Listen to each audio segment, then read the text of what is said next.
त्योहार में मेरा देवादिदेव महादेव माता पार्वती के साथ होली खेलता है, मेरा कृष्ण कन्हैया राधा रानी के साथ होली खेलता है।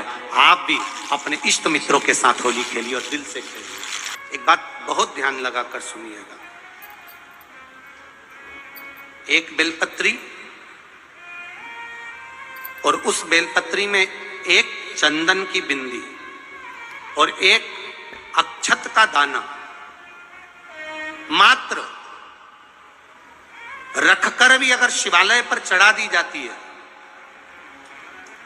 एक बेलपत्री, एक चंदन का बिंदी और चंदन फिर निवेदन करेंगे। आज के जमाने में तुम लोग सब घिसा घिसाया पड़ा पड़ाया डब्बी का सामान ले लेकर, वो नहीं, चंदन की मुठिया रखो, थोड़ा सा भी घिसो, जरा सा भी घिसो, उसकी एक बिंदी और एक चावल का दाना जब हम भगवान देवादिदेव महादेव को समर्पित करते हैं, अपनी कामना कर कर समर्पित करते हैं, तो निश्चितता है कर भगवान उसका फल शीघ्र प्रदान कर देते हैं। भले आपने कुछ करा ना करा, उसका फल तुम्हें मिल जाए। शरीर में बहुत बड़ा रोग हो गया, छूटने को तैयार नहीं है, बड़े बड़े इलाज करवा, उसको उठाकर लिया।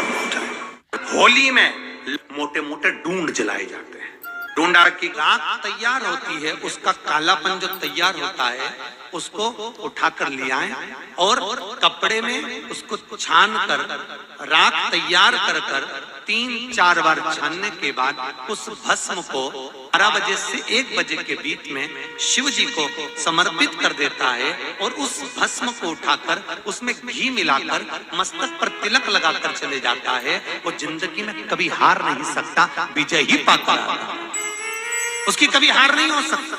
13 तारीख को रात्रि को होली जलेगी, 14 तारीख को खेली जाएगी।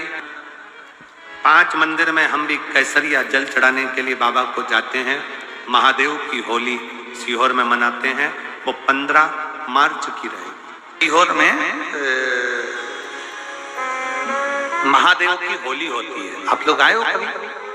जैसे तुम्हारे ब्रज में होली होती है, ऐसे हमारे सीहोर में जिस दिन होली जलती है उसके दूसरे दिन नहीं, होली जल के दूसरे दिन तो धुरणी होती है, उसके दूसरे दिन, मतलब जैसे आज होली जली है तो कल हमारे यहाँ महादेव की होली नहीं होगी, परसों होगी, ऐसा होता है। मतलब एक दिन बीच में छूटता है, क्योंकि उस दिन तो लोगों को सबके अपने अपने परिचितों के यहाँ जाना पड़ता है, कहीं कोई गमी में जा रहा है, कोई होली खेलने जा रहा है, कोई कुछ करने जा रहा है, तो उसके अगले दिन हमारे यहाँ महादेव की होली होगी। मैं सबसे निवेदन करूंगा, कभी मौका लगे तो हम सूचना देंगे आपको, सीहोर की कथा में बोलेंगे। त्योहार फीके नहीं हुए, त्योहार का कलर फीका नहीं हुआ, त्योहार का रंग फीका नहीं हुआ है, बस त्योहार वही है, गुलाल वही है, मिठाई वही है, गुजिया पपड़िया वही है, खुरमे चकरी वही है, पपड़िया वही है, गुजिया वही है, इंसान वही है। बस बाजार में से जो रौनक समाप्त नहीं हुई है, रौनक आपके भीतर की समाप्त हो गई। आपके भीतर इतनी ईर्ष्या भराती गई, इतनी ईर्ष्या भराती गई, इतनी ईर्ष्या भराती गई कि वो ईर्ष्या के कारण, उस अहंकार के कारण, उस अहम के कारण तुम एक दूसरे से मिलना पसंद नहीं कर पाते। पहले के लोग कहते थे हमारे यहाँ जब होली होती थी इतने लोग आते थे, मिलने जाते थे, गुलाल लेकर जाते थे। आजकल तो कोई दिखता नहीं है। कारण केवल इतना सा है, तुम्हारा अहंकार, तुम्हारा ईगो, तुम्हारा अभिमान तुम्हें अपने घर से बाहर नहीं निकालता। तुम घर से बाहर नहीं निकलते अपने अहंकार के कारण, अपनी काया के कारण, अपनी अभिमतता के कारण। आप दूसरे से मिलना पसंद नहीं करते। जरा सा कोई ने कलर लगाया तुम्हें क्रोध आ गया, जरा सा किसी ने गुलाल लगाया तुम्हें गुस्सा आ गया, जरा सा कोई आया भाभी जी भैया जी करके गुलाल लगा गया, तुम न न न न न न न न न न कहां जाओ? इतने वीआईपी हो गए, इतने वीआईपी हो गए, इतने वीआईपी हो गए कि अपने त्योहारों से भी दूर हो गए। मेरा निवेदन है, होली का त्योहार आ रहा है, उस फागुन के त्योहार में मेरा देवादिदेव महादेव माता पार्वती के साथ होली खेलता है, मेरा कृष्ण कन्हैया राधा रानी के साथ होली खेलता है। आप भी अपने इष्ट मित्रों के साथ होली खेलिए और दिल से खेलिए। दिल से खेलिए, हृदय से खेलिए, भाव से खेलिए, दिल से त्योहार मनाइए। जिले भर के निवासियों से निवेदन करना चाहूंगा, वो पुरानी होली को बंद कर महादेव की होली नाम दिया गया है। शिव मंदिर में जाना है, चंदन का जल शिव जी को एक लोटा चढ़ाना। एक बात अपनी जिंदगी में उतार कर रखो, शंकर भगवान को घी का दिया भी लगाओ तो तुम्हारे घर में जो असली घी हो, थोड़ा सा भले एक पत्ती लगाओ, भले इतनी सी बत्ती जलाओ, पर असली घी की जलाओ। शिव जी को अगर चंदन भी लगा रहे हो तो असली लगाओ। शंकर भगवान को चावल भी चढ़ा रहे हो तो असली चढ़ाओ। शंकर भगवान को अगर अष्टगंध भी चढ़ा रहे हो तो असली चढ़ाओ। केमिकल का कोई चीज मेरे महादेव को मत चढ़ाओ जिससे भगवान शिव की मूर्ति नष्ट हो। ऐसी कोई चीज मेरे महादेव को ना चढ़ाओ। अगर शंकर भगवान के साथ आप होली खेल रहे हो तो चंदन का पानी शंकर भगवान को चढ़ाइए, अष्टगंध का जल भगवान शिव को चढ़ाइए।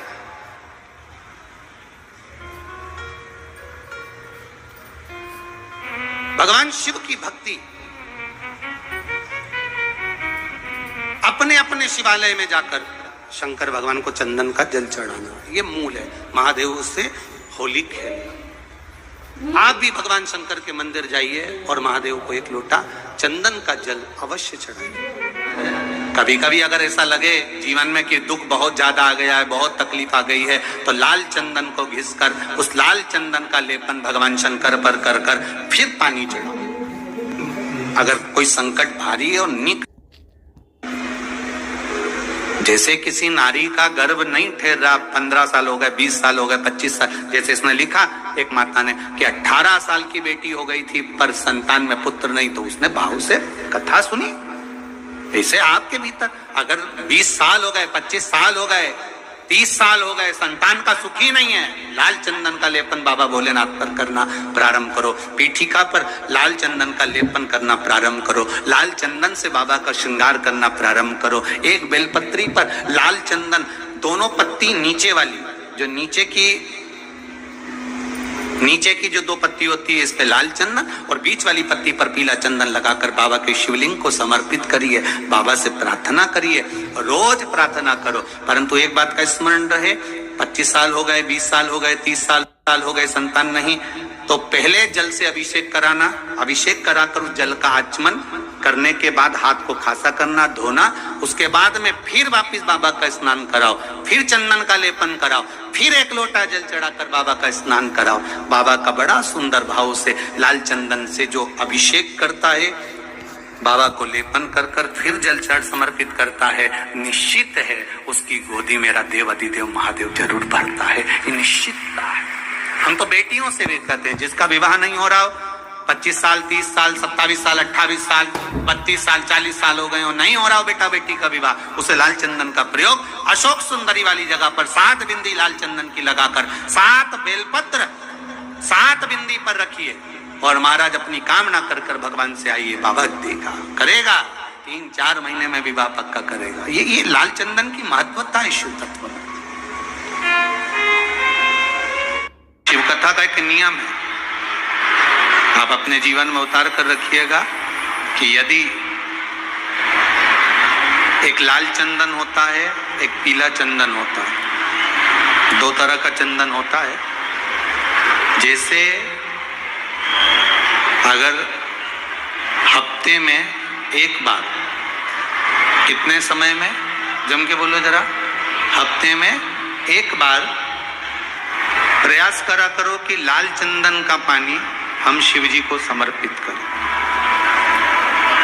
और लाल चंदन का पानी अगर शंकर जी को समर्पित कर रहे हो तो शिव मंदिर में चढ़ाने के बाद में थोड़ा सा पानी बचा हुआ किसी बेलपत्री के वृक्ष के नीचे समर्पित करो। किसी भी बेलपत्र के वृक्ष के नीचे लाल चंदन का पानी थोड़ा समर्पित करें। जैसे